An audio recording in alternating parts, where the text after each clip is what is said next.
মাটি কাটা যায়? তার উপর কি প্রচন্ড গরম, কি রোদের তেজ।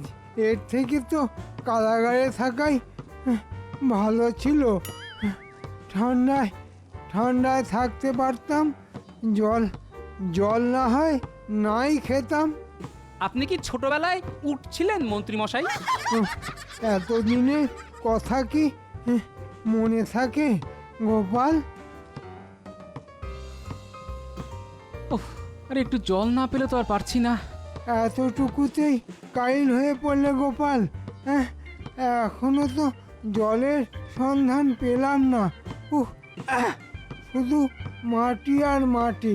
হ্যাঁ, আমি ঠিকই বলেছিলাম, মাটির তলায় মাটি থাকে। ওহ, মাটির তলায় মাটি, তার নিচে মাটি, তারও নিচে মাটি, তারপর জল। তোমার কথার ওপর না আমার আমার কোনো বিশ্বাস নেই। কেন যে জল বলতে গেলে কে জানে। ও এখন মাটি কোপাও কোপাও। না, এরা জল দেবে না। থুতু গিলে জীবন ধারণ করতে হবে, নইলে কারাবাস। উফ, আমাদের কষ্টটা যদি মহারাজ জানতে পারতো। উপ উপ, কি হতো? মহারাজ কি মাটি কোপাতো? হ্যাঁ, না না, নবাবকে বলে আমাদের একটা ব্যবস্থা তো করতে পারতো।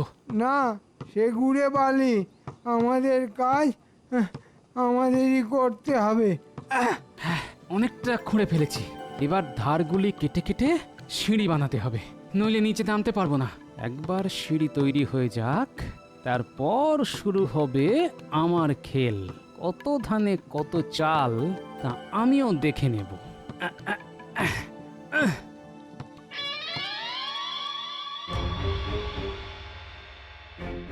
একটা ব্যাপারে কিছুতেই শান্তি পাচ্ছি না। কি ব্যাপারে মহারাজ?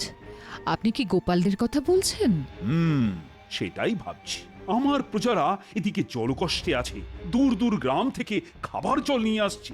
সেই জন্য ইঁদারা খোঁড়ার কাজ শুরু হবার মুখে নবাব তাদের নিয়ে চলে গেল।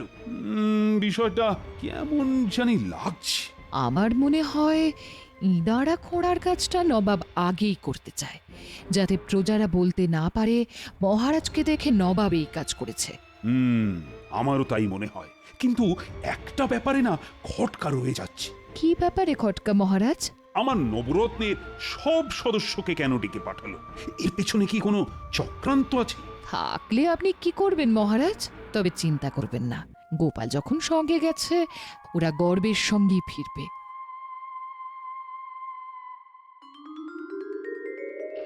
নিচে জল দেখা যাচ্ছে, বেশ টলটলে।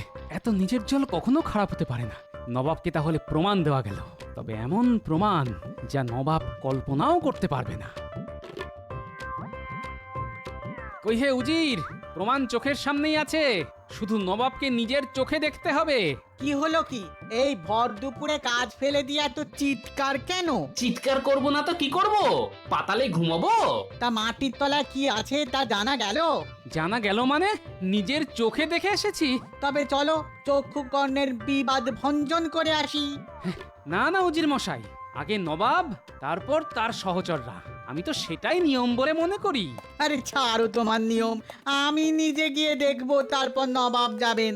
আমি কিন্তু নবাবকে এই কথা বলতে বাধ্য হব।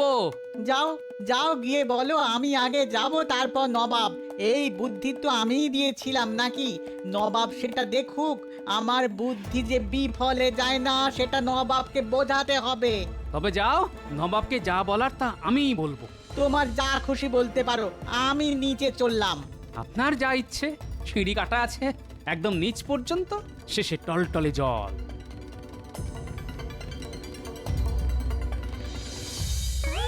উরে বাপরে, উরে বাপরে, এই যে পাতালের দিকে চলেছি।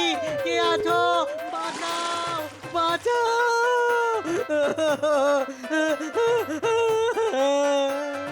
বুঝেছি বুঝেছি, এতদিনে জল পেয়ে বাঁচলে তাই তো? আমি এক্ষুনি নবাবকে খবর দিচ্ছি। উজিরটা গেছে, এবার নবাবের পালা। মজা দেখাচ্ছি আমি। আমার নাম গোপাল। হুজুর, হুজুর শিগগির আসুন, মাটির নিচে কি আছে তার সন্ধান আমি পেয়েছি। টলটলে জল, একেবারে পরিশুদ্ধ। ওহ, প্রাণ ভরে খেয়েছি। আপনি নিজে একবার সেই জলের স্বাদ নিন। হ্যাঁ হ্যাঁ হ্যাঁ, আমি এক্ষুনি যাচ্ছি, কিন্তু উজির কোথায় গেল তাকে তো দেখতে পাচ্ছি না। উজির সাহেব তো জল খাচ্ছে, ইদারা নিচে নেমে গেছে। কতবার বললাম নাববেন না, নাববেন না, আগে নবাবকেই জল খেতে দিন। তো আমার কথা শুনলই না, উল্টে বলল ছাড়ো নবাবের কথা, চাচা আপন প্রাণ বাঁচা বলে ইদারা সিঁড়ি দিয়ে নিচে নেমে গেল। বড্ড পাওয়ার বেড়েছে উজিরের, এবার ওর কানটাই কেটে নেবো। যাকে আমার আর তস হচ্ছে না, তাড়াতাড়ি চলো। কতদিন পরে ভালো জল পান করব।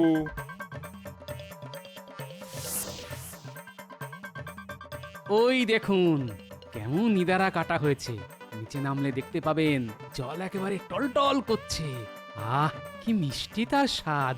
আপনি আগে নামুন হুজুর, তারপর আমি আসছি। বাঁচাও বাঁচাও বাঁচাও বাঁচাও, নিচে কাউকে নামাও, বাঁচাও। উজিরের গলা মনে হচ্ছে বেটা বলছে নাকি? কি আর বলবে, বলছে বাঁচলাম, নবাবকে নিচে আসতে বলো। আমি আসছি, ওর মজা দেখাচ্ছি। এবার নামুন হুজুর, সিঁড়ি বেয়ে বেয়ে।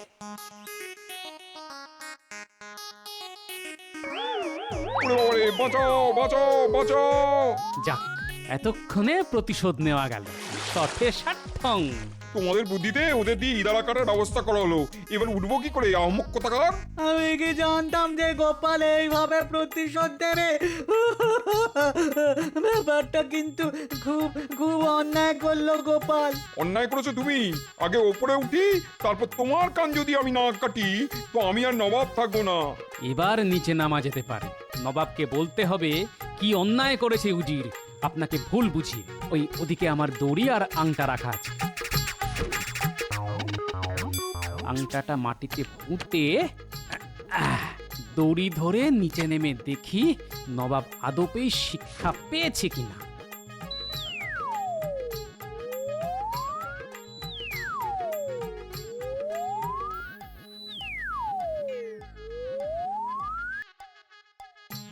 গোপাল, তুমি এসেছো? এসো ভাই, আমাদের বাঁচাও।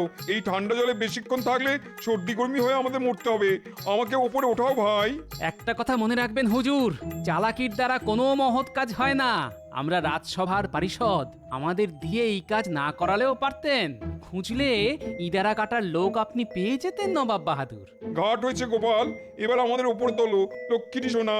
একটা শর্তে, যে নখানা ইদারা আপনি আমাদের দিয়ে কাটালেন সেখান থেকে রোজ 9 ঘড়া জল আমাদের বাড়ি পাঠাতে হবে। রাজি? নিশ্চয়ই নিশ্চয়ই, এটাও এমন কি কথা? আপনি কিন্তু কথা দিলেন, নবাব কথা দিলে কিন্তু তার ফেরানো যায় না। তা কি আর আমি জানি না ভেবেছো গোপাল? সব জানি। এই মরকট উজিরটাকে না তাড়িয়ে আমি ছাড়বো না।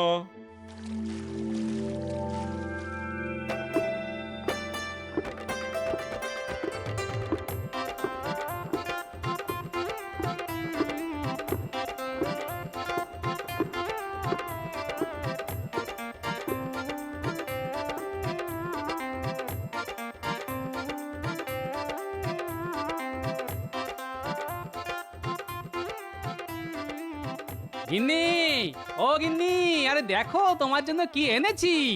মা, তুমি তুমি কোথা থেকে আসলে? আমি তো ভেবেই সারা। পাতাল থেকে জল নিয়ে এসেছি গিন্নি। তোমায় আর কষ্ট করে দূর গ্রাম থেকে জল আনতে হবে না।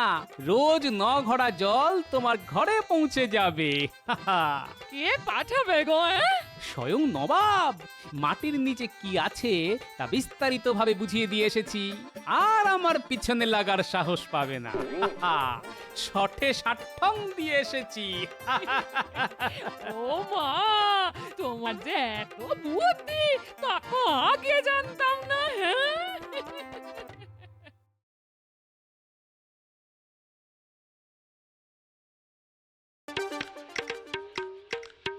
ওরে বাপ রে বাপ, তেষ্টায় বুকের ছাতি ফেটে গেল।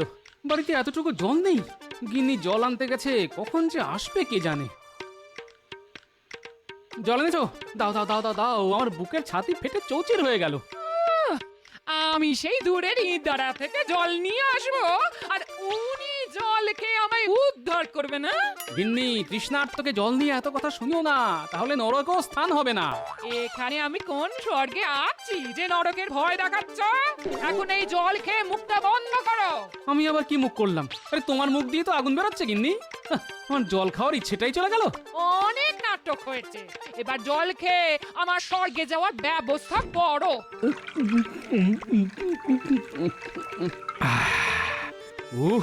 এই যাত্রায় প্রাণটা বেঁচে গেল। তোমার স্বর্গে যাওয়ার আর কোনো বাধা রইল না গিন্নি।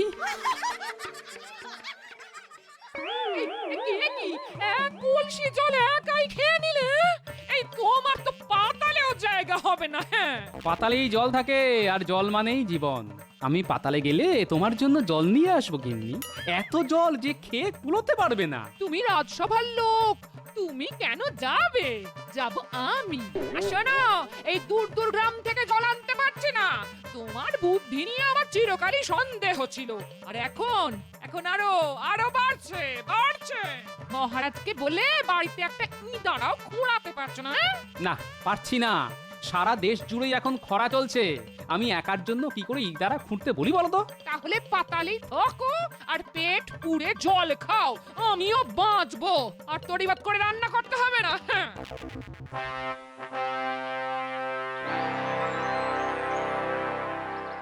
কি আজ এত কম পথ কেন? রান্নার দাসে আসেনি? আসবে না কেন? তো জল না থাকলে রান্নাটা হবে কোথা থেকে? এত দাসী তারা কি করছে? তারা জল নিয়ে আসতে পারেনি? সবাইকে তাড়িয়ে বসে বসে মাইনে নেওয়া চালাকি হচ্ছে। তুমি নবাব হয়ে জানো না রাজ্যে জলের হাহাকার চলছে? আমাকে সব জানতে হবে এমন কোনো কথা নেই। আজ আর খাওয়ার রুচি নেই। আরে জলটা তো খাবে, নইলে বদ হজম হবে। এটা জল না নর্দমা থেকে নিয়ে আসা হয়েছে? এত ঘোলা জল? আমি নবাব না গোলাম? এটাই সবাই খাচ্ছি। পরিষ্কার জল কোথায় পাবো? সব তো শুকিয়ে গেছে। এতটুকু জল নেই কোথাও জাহাপানা। এই জল খাওয়ার চাইতে বিষ খাওয়া ভালো। জলের ব্যবস্থা না করা পর্যন্ত আমি আর জলই ছোবো না, এই আমি বলে রাখলাম। জাহাপানা, জলের খবর আমি কোথা থেকে পাবো? আপনার উজির কি কিছুই জানে না? এটা মন্দ বলনি তো।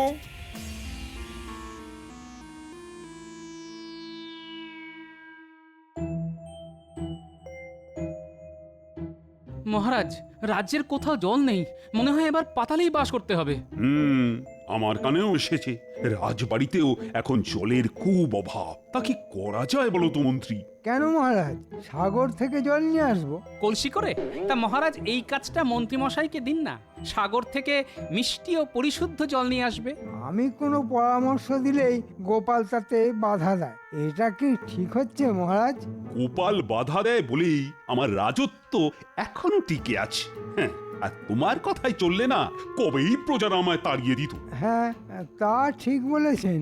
আসলে আমি যে বুদ্ধি দিই তা গোপাল বুঝতেই পারে না। ওর যদি বুদ্ধি না থাকে তার জন্য কি আমি দায়ী? মন্ত্রীমশাই এতদিনে এই মহান সত্য কথাটা বুঝেছেন। সত্যিই তো, আমার যদি বুদ্ধি কম হয় তার জন্য মন্ত্রীর কি দোষ? তা মন্ত্রী, তা এবার বলো তো, রাজ্যের জলাভাব কি করে মেটানো যায়? সাগর থেকে নদী কেটে যদি আমাদের রাজ্যে নিয়ে আসা যায় তবে আর জলের কোনো অভাবই থাকবে না। মন্ত্রীমশাই ঠিক কথাই বলেছেন। তবে প্রশ্নটা হলো, কে এই নদী খুঁড়বে? মন্ত্রীমশাই? আমি একা কেন খুঁড়বো মহারাজ? আমি রাজ্যের মন্ত্রী। আপনি বরঞ্চ গোপালকে খুঁড়তে বলুন। কোদাল চালাতে ও ওস্তাদ। খোঁড়ার কথাই যখন উঠলো তখন ইদারা খোঁড়াই ভালো। রাজ্যে যদি বড় বড় ইদারা খোঁড়া যায় তবে জলের কষ্ট মিটে যাবে। পাতালে যে কি আছে তা মন্ত্রীমশাই জানতে পারবেন। তাহলে আর জল আনতে সাগরে যেতে হবে না। দেখলে মন্ত্রী, একেই বলে গোপালের বুদ্ধি। হ্যাঁ, আর তোমার মতো নির্বোধরাই সাগর থেকে জল আনার কথা বলে। কাল থেকে গোপাল ইদারা খোঁড়ার জন্য লোক লাগাও। উজির, আজ তোমার দুটো কানই যদি কেটে দিই তাহলে কেমন লাগবে? তাহলে তো জাহাপানা আপনারই ক্ষতি। আমি কানে না শুনলে আপনার আদেশ মানবো কি করে? বুঝলাম। আচ্ছা, যদি তোমার চোখ গেলে দিই তাহলে কেমন হয়? খুব ভালো হয়। নবাবরা সাধারণত উজিরদের চোখ দিয়েই তো রাজ্যটাকে দেখে। আপনি সেটাও দেখতে পাবেন না। কাজের মধ্যে কাজ এটাই হবে। তোমার কি মনে হয় তুমি চোখে দেখতে পাও? না হুজুর, আজ সব কিছুই কেমন জানি আবছা আবছা লাগছে। আসলে নবাব কুপিত হলে উজির কখনো চোখে পরিষ্কার দেখতে পায়। শুধু আজ কেন, মনে হয় বহুদিন ধরেই তুমি চোখে কম দেখো, নইলে দেশে যে এত জলাভাব তা তুমি দেখতে পাওনি কেন? আমি পর্যন্ত আজ নর্দমার জল খেয়ে এসেছি, তুমি কি আমার মৃত্যু চাও? হুজুর, আমি বড় বড় ইদারা খোঁড়ার জন্য অনেক চেষ্টা করেছি, কিন্তু লোক পাচ্ছি না হুজুর। তারা সবাই জল আনতে অনেক দূর দূর গ্রামে চলে যাচ্ছে। ইদারা খোঁড়ার সময় তাদের তো নেই। তাহলে তো খুবই বিপদ, লোক পাবো কোথা থেকে? আপনার কি মনে হয় আমি সেটা ভাবিনি? ভেবেছি হুজুর, জব্বর একটা বুদ্ধি বার করেছি। বলে ফেলো, আমার আর তর্স হইছে না। আপনার হাতেই তো লোক আছে। আমার হাতে লোক থাকলে কি আর তোমায় এখানে বসিয়ে রাখতাম? তা একেবারে ঠিক কথা বলেছেন, কিন্তু লোক তো আপনার হাতেই আছে। আমার হাতে আছে, অথচ আমি জানি না। কে বলো? কেন মহারাজ, কৃষ্ণচন্দ্রের সভাসদরা শুনলাম তারা নাকি বড় বড় ইদারা খুঁড়তে শুরু করেছে। লোকের অভাব নেই, কিন্তু মহারাজ নবাবকে টক্কর মারবে সেটা কি খুব ভালো দেখাবে? প্রজারা তো দুয়ো দেবে আপনাকে। সভাসদদের এখানে নিয়ে আসতে পারলে ওদের কাজ বন্ধ হয়ে যাবে, আর আমরা তাদের দিয়ে ইদারা খুঁড়িয়ে নেব। এটা তো ভালো বলেছো উজির, কিন্তু তাদেরকে এখানে আনবো কি করে? সামান্য একটা প্রশ্ন করার জন্যে। কি সেই প্রশ্ন? মাটির তলায় কি আছে? আর কেউ না পারুক, গোপাল এই প্রশ্নের উত্তর দেবেই। ব্যাস, তাহলে আপনি বলবেন প্রমাণ করে দেখাও, আর প্রমাণ করতে গেলেই ওদের মাটি খুঁড়তে হবে। 9 জন 9টা ইদারা খুঁড়ে ফেললে আর আমাদের জলের কষ্ট থাকবে না। বাবা, বেশ বুদ্ধি দিয়েছো তো। তাহলে ওদের কাছে দুধ পাঠাও, অবিলম্বে যেন তারা এখানে এসে প্রশ্নের জবাব দেয়। 9 জনকেই কিন্তু আসতে হবে। জি জাহাপানা।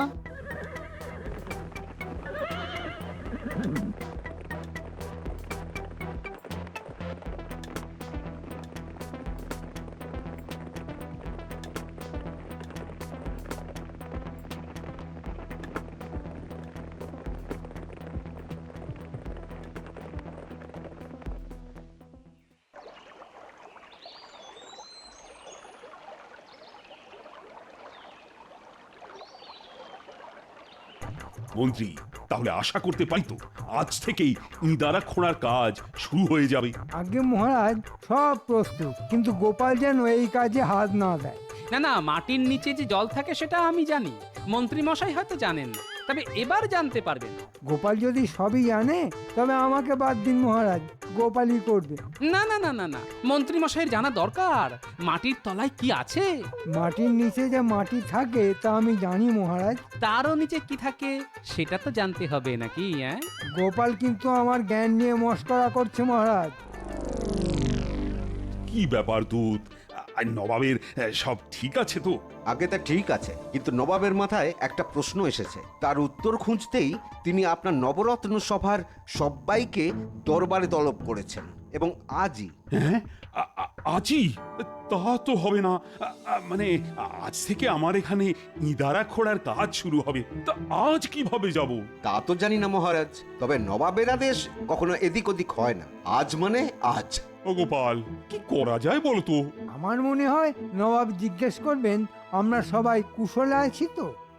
আমি তোমাকে প্রশ্ন করছি, তুমি থামো। যে আজ্ঞে মহারাজ। মন্ত্রী, তুমি আজই নবাবের কাছে যাওয়ার ব্যবস্থা করো। তাহলে ইদারা খোঁড়ার কাজ কিভাবে হবে?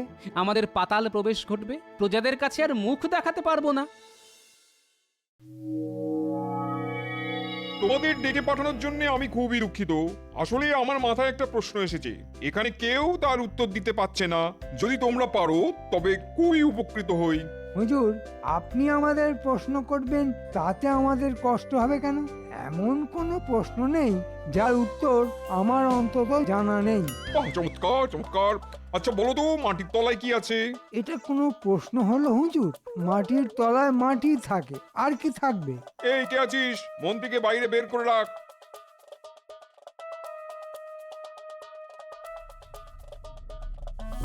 এবার বিজ্ঞানী, আপনি বলুন মাটির তলায় কি থাকে? মাটির তলায় কেন হুজুর? খনিজ পদার্থ থাকে। এই বিজ্ঞানীকে ধরে রাখ।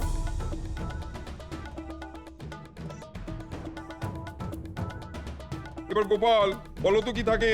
জল হুজুর, এটা তো খুব সহজ প্রশ্ন হয়ে গেল। না, ততটা সহজ নয়। তোমাকে তো প্রমাণ করতে হবে যে মাটির তলায় জল থাকে। হুজুর, মাটি খুঁড়লেই তো তা প্রমাণিত হয়ে যাবে। সেটা বোঝার মতো বুদ্ধি আমার আছে, কিন্তু তোমাদের তা খুঁড়ে দেখাতে হবে যে মাটির তলায় জল পাওয়া যায়। হ্যাঁ হ্যাঁ, তাই করে দেখাতে হবে, তাই। হ্যাঁ, তাহলে এদের মাটি খোঁড়ার ব্যবস্থা করা হোক। হ্যাঁ, তাই করো।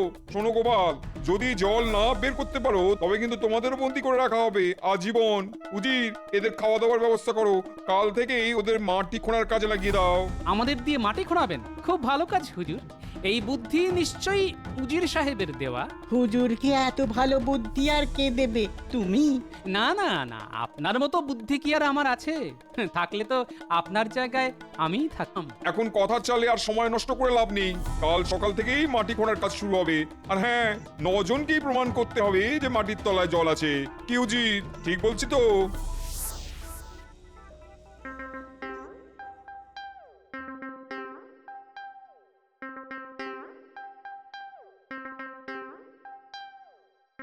ওই বাপরে, এত খাবার! গোপালের ভুঁড়ি তো আজ আর নড়তেই পারবে না। না, খেয়ে দে তুমি নাক ডাকাও। আমরা চললাম মাটির তলায় কি আছে তা দেখতে। তাহলে তো ভালোই হতো মন্ত্রী মশাই, কিন্তু আমি না গেলে তো সারা জীবন আপনাকে এখানে বন্দিই থাকতে হবে। মহারাজও কিছু করতে পারবেন না। আমাকে বন্দি করা অত সহজ নয়। এক সময় যা তরোয়াল খেলতাম না, এক মহান রাজা আমাকে তার সেনাপতি করেছিল। এই কথা আমি নিজের মুখে কোনোদিন তোমাদের বলেছি? আচ্ছা, এখন কি দিয়ে বললে? মুখ দিয়ে না কান দিয়ে? মহারাজ যে কি করে তোমাকে সহ্য করে তা কি জানি বাবা। কেন সহ্য করে তা এখন বুঝবে। তবে তোমাকে উদ্ধার করা মনে হয় আমার পক্ষে সম্ভব নয়। তা করবে কেন? আমি এখানে বন্দি হলে তোমারই ভালো, তুমি মন্ত্রী হবে। তোমার বকবকানি বন্ধ করো। খাওয়া হয়ে গেছে, এবার জলের খোঁজ করো। তেষ্টায় ছাতি একেবারে ফেটে যাচ্ছে। কেন? তোমার বুদ্ধি না থাক, মুখে তো মধুর বচন আছে, তাই দিয়ে জল আদায় করো। কে আছো? আমাদের একটু জল খেতে দাও, তেষ্টায় ছাতি ফেটে যাচ্ছে যে। নবাবের আদেশ আছে, খাবার পর জল খেলে ঘুম পেয়ে যাবে, তাই জল তোমরা পাবে না। আচ্ছা, বুঝলাম কেন আমাদের দিয়ে ইদারা খোঁড়াচ্ছে। তার মানে এখানেও জলের কষ্ট। তবে এই অপমান হজম করার লোক গোপাল নয়। নবাবকে এর জন্য আমার কাছে ক্ষমা চাইতে